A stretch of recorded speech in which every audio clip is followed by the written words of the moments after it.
And now I can play around with my selection. I press V to have this wonderful move tool.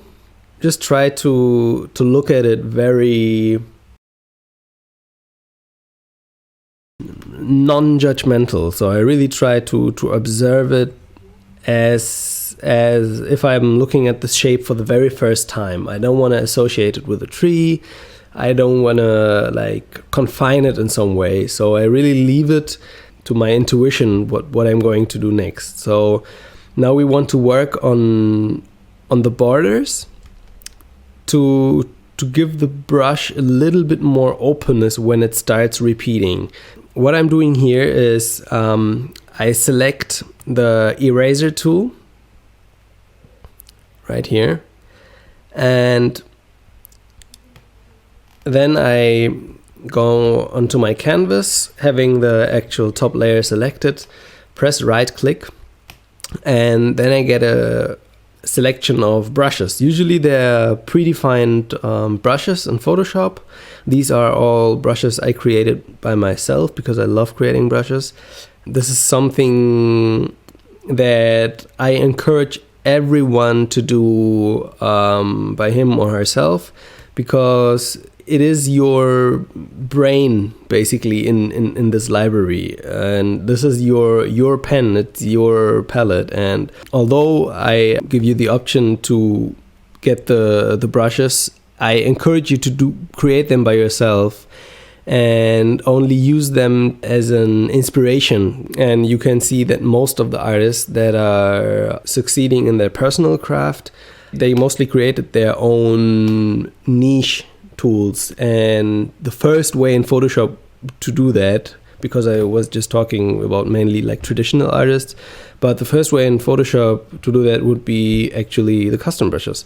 So another little disclaimer, in the newer version of Photoshop, you can actually include your whole brush setting. So it can be a bit confusing that when you select a brush and suddenly you see here in the toolbar actually your tool changes. So this is something that comes in actually super handy in the workflow, but it's good to know that, especially for people that are very, very long-term Photoshop users like me, that are really that got into certain workflows and want to change their workflow. It comes in handy, but it can be confusing. So look that it's actually an erasing brush, and yeah, when we have that one selected, we can start modifying the actual texture that we created here. And what I do now is I'm going to draw around this shape so it doesn't get that of a hard edge. Like this should be enough already. And now I like to press Ctrl J again. Now we have two copies of the same layer, don't be confused. Now what I do is I hide the layer below, so I can be sure I really have only this layer in view.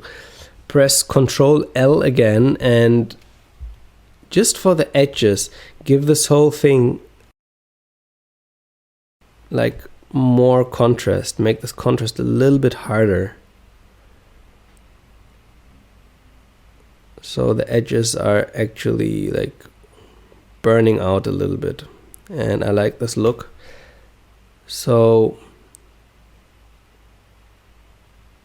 yeah, when I'm happy with the result, I can press OK, and after that I turn the other layer back on again.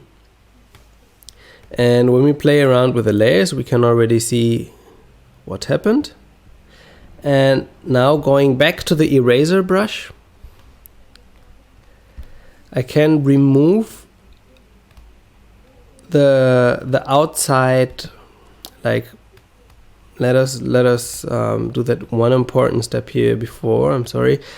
just take the top layer and put it below. So the newly edited layer has to be below the previous one, so we can really work on our edge, so to speak. So what I do now, I just erase the edge very, very softly. And the cool part is that I don't really erase any of the juicy material, but just give the edge a bit more of a hard look.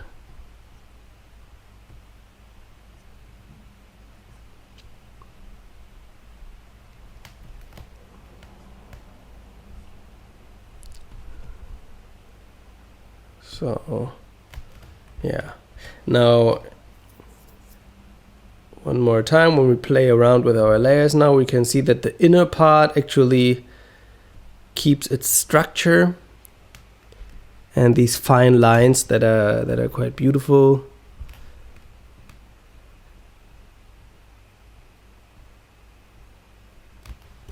And we still have our border.